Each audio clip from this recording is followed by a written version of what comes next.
Good morning दोस्तों, कैसे हैं आप सभी। आई होप आप सभी लोग अच्छे होंगे, स्वस्थ होंगे, अच्छे से पढ़ाई कर रहे होंगे। मैं निकिता चौधरी स्वागत करती हूँ आप सभी का हमारे एग्जाम जर्नी परिवार में। और आज के इस छोटे से डिटेल से सेशन में हम कल तक के सभी इंपॉर्टेंट करंट अफेयर्स को कवर करने वाले हैं। तो फटाफट से अपने सेशन को स्टार्ट कर देते हैं।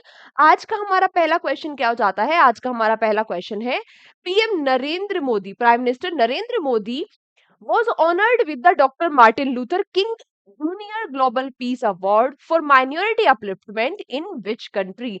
अभी हाल ही में जो हमारे प्रधानमंत्री नरेंद्र मोदी जी है, आपसे पूछ रहा है कि इनको किस देश के द्वारा अल्पसंख्यकों के उत्थान के लिए doctor Martin Luther king junior वैश्विक शांति पुरस्कार से सम्मानित किया गया। तो ये पुरस्कार किस देश का है जिससे अभी हमारे प्रधानमंत्री जी को सम्मानित किया गया। तो कहाँ का हो जाता है ये पुरस्कार, ये हो जाता है यूएसए का। अब ये जो डॉक्टर मार्टिन लूथर है, ये है कौन, इनके बारे में देख लेते हैं।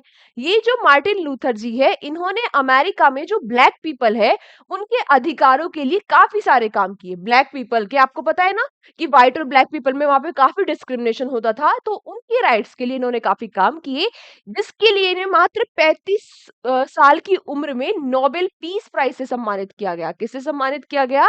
नोबेल पीस प्राइज से सम्मानित किया गया। और उस टाइम पर ये यंगेस्ट रेसिपिएंट थे नोबेल प्राइज के।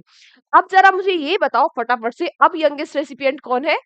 पाकिस्तान की है ना। हाँ, नाम क्या हो जाता है इनका? मलाला यूसुफजई। मलाला यूसुफजई कहाँ की है? ये पाकिस्तान की है। इनको मात्र 17 साल की उम्र में नोबेल पीस प्राइज से सम्मानित किया गया था। क्लियर? नेक्स्ट क्वेश्चन आपसे क्या पूछ रहा है, recently Kailash Makwana has been appointed DGP of which state. आपसे पूछ रहा है ये जो कैलाश मखवाना जी है, इन ये अभी हाल ही में किस राज्य के डीजीपी बन गए हैं? तो किस राज्य के डीजीपी बन गए हैं? हाँ हाँ, बोलो बोलो, किस राज्य के? मध्य प्रदेश के। कहाँ के? मध्य प्रदेश के डीजीपी बन गए हैं।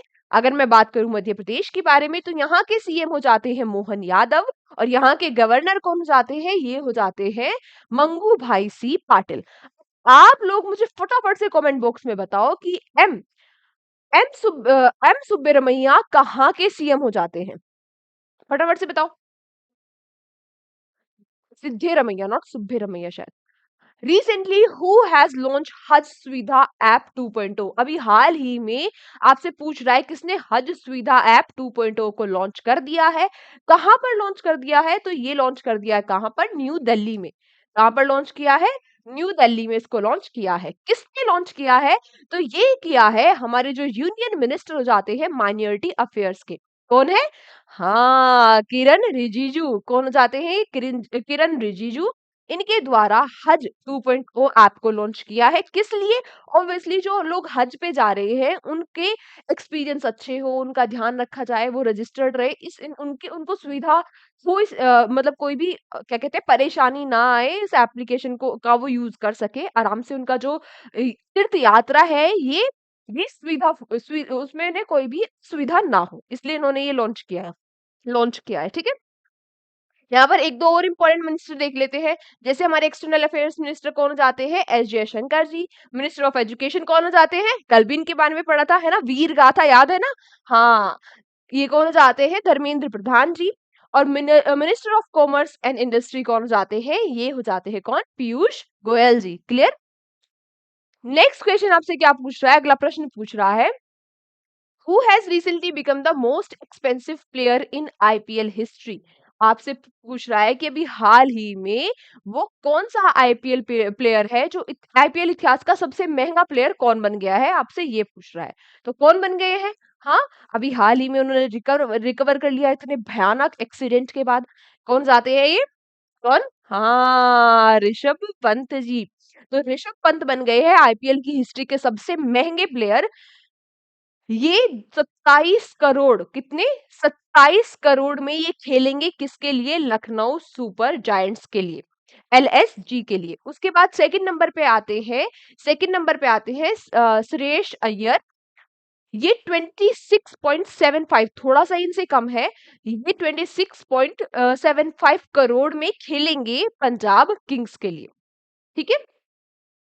नेक्स्ट क्वेश्चन क्या हो जाता है हमारा? अगला प्रश्न हमारा हो जाता है, याद रखना, वो काफी इंपॉर्टेंट क्वेश्चन ना पूछ लेगा। नेक्स्ट क्वेश्चन हो जाता है, recently foreign minister doctor S Jaishankar has gone on a official visit of which country. अभी हाल ही में जो हमारे एक्सटर्नल अफेयर्स मिनिस्टर, जिनके बारे में मैंने अभी आपको बताया था, है ना, एस जयशंकर जी आपसे पूछ रहा है कि ये किस देश के आधिकारिक दौरे पर है। तो ये किस देश के आधिकारिक दौरे पर है? ये उसी देश के आधिकारिक दौरे पर है जिसने इस साल G7 समिट को होस्ट किया था। हाँ, और मेलोडी मेलोडी करके जहां से काफी जोक्स बने थे। कौन सी कंट्री हो जाती है? इटली। इटली की पीएम कौन हो जाती है? Giorgia Meloni. और कैपिटल क्या हो जाती है यहाँ की? कैपिटल हो जाती है यहाँ की रोम। क्लियर? नेक्स्ट आपसे क्या पूछ रहा है, who inaugurate the country's first constitution museum at OP Jindal university Sonipat. देखो, पहली बात कि क्या इनोग्रेट किया गया? भारत का पहला कॉन्स्टिट्यूशन म्यूजियम, यानी कि भारत का पहला जो संविधान संग्रहालय है, इसका उद्घाटन किया गया। दूसरी बात कि कहां पर किया गया? इंपॉर्टेंट क्वेश्चन है, ये भी पूछ लेगा ना डायरेक्टली कि आपसे कहां पर इसका इनोग्रेशन किया गया। तो कहां पर किया गया? ओपी जिंदल यूनिवर्सिटी सोनीपत, हरियाणा में। ठीक है, बात आती है किसके द्वारा किया गया, तो ये किया गया किसके द्वारा? ओम बिरला और अर्जुन राम मेघवाल जी के द्वारा। अब ये ओम बिरला कौन हो जाते हैं? आप सभी को पता होगा, हमारे लोकसभा के स्पीकर है और इस बार थर्ड टर्म में, मोदी जी की थर्ड टर्म में ये दूसरी बार लोकसभा के स्पीकर बने हैं। ठीक है, अब बात करें जो अर्जुन राम मेघवाल जी है, ये कौन हो जाते हैं? ये है हमारे union minister of state for law and justice. ठीक है, इन दोनों ने मिलकर पहला कॉन्स्टिट्यूशन म्यूजियम का इनॉग्रेशन किया है सोनीपत, हरियाणा में। बात करें कॉन्स्टिट्यूशन डे के बारे में, तो आज क्या है? आज क्या है? आज है कॉन्स्टिट्यूशन डे। 26 नवंबर को हम कॉन्स्टिट्यूशन डे सेलिब्रेट करते हैं। इसके साथ साथ आज हम नेशनल लॉ डे भी सेलिब्रेट करते हैं। कॉन्स्टिट्यूशन डे क्यों सेलिब्रेट करते हैं आज? क्योंकि आज के दिन ही 26 नवंबर 1949 को हमने अपने कॉन्स्टिट्यूशन को अडॉप्ट किया था। लागू कब किया था? लागू किया था 26 जनवरी 1950 में। ठीक है, इस बात को आप याद रखेंगे। नेक्स्ट क्वेश्चन आपसे क्या पूछ रहा है, which organization recently publish the state of the world children 2024 report. तो अभी हाल ही में आपसे पूछ रहा है कि ये जो the state of the world children report है, ये किसके द्वारा पब्लिश की गई है? किसके द्वारा पब्लिश की गई है ये की गई है United Nation Children's Emergency Fund, यानी कि यूनिसेफ। कॉमनली आप सुनते होंगे ना, यूनिसेफ ने ये किया, यूनिसेफ ने वो किया, बच्चों के लिए ये किया वो किया है। यूनिसेफ इंडिया की ब्रांड एम्बेसडर कौन है? करीना कपूर। हाँ, तो यूनिसेफ ने अभी हाल ही में इस रिपोर्ट को रिलीज किया है। अब इस रिपोर्ट में उन्होंने क्या बताया? इन्होंने 2024 में इस रिपोर्ट को रिलीज किया है, लेकिन इन्होंने बताया है कि 2050 तक जो बच्चे हैं पूरे वर्ल्ड के, उनका फ्यूचर कैसा होगा, है ना। और उन्होंने इसमें कहा है कि हमें क्लाइमेट अडॉप्शन पे काफी सारे काम करने चाहिए, अगर हम चाहते हैं कि हमारे आने वाली जनरेशन का फ्यूचर सिक्योर हो, अच्छा हो। ठीक है, नेक्स्ट क्वेश्चन आपसे क्या पूछ रहा है? अगला प्रश्न आपसे पूछ रहा है, which state UT is the host of 43rd Indian international trade fair. तो इंडियन इंटरनेशनल जो ट्रेड फेयर है, यानी कि भारतीय अंतरराष्ट्रीय व्यापार मेला है, आपसे पूछ रहा है इसको कहां पर होस्ट किया गया। तो देखो, इसको होस्ट किया गया है कहां पर? न्यू दिल्ली में। कहां पर होस्ट किया गया है? न्यू दिल्ली में इस ट्रेड फेयर को होस्ट किया गया है। थीम इसकी काफी इंपॉर्टेंट हो जाती है। इसकी थीम हो जाती है विकसित भारत एट द रेट 2047। ठीक है, किसके द्वारा इसका इनॉग्रेशन किया गया? तो पीयूष गोयल जी के द्वारा इनॉग्रेशन किया गया। अभी हमने पढ़ा था कि कौन सा मिनिस्टर जाते हैं हमारे, बोलो कहां पर? ये आप मुझे कमेंट बॉक्स में बताना, कहां पर इनॉग्रेशन किया गया? प्रगति मैदान में इसका इनॉग्रेशन किया गया ऑब्वियसली। और इसका जो मेन फोकस में स्टेट रहा है, आपसे पूछ लेगा कि स्टेट फेयर का फोकस स्टेट कौन सा है, वो है झारखंड। कौन सा स्टेट है इसका फोकस स्टेट? इसका फोकस स्टेट होता है झारखंड। ठीक है, इस बार का। नेक्स्ट आपसे क्या पूछा है, where will the ICA global cooperative conference 2024 be held. तो ये जो आईसीए वैश्विक सहकारी सम्मेलन है 2024 में, आपसे पूछ रहा है कि इसका आयोजन कहां पर किया गया। इसका आयोजन भी दिल्ली में, न्यू दिल्ली में ही किया गया। देखो, ये जो आईसीए है, इसकी फॉर्मेशन हुई थी 1895 में। 1895 में ये क्या हो जाती है? International corporative alliance. क्या हो जाती है? फटाफट से लिख लेना, इंटरनेशनल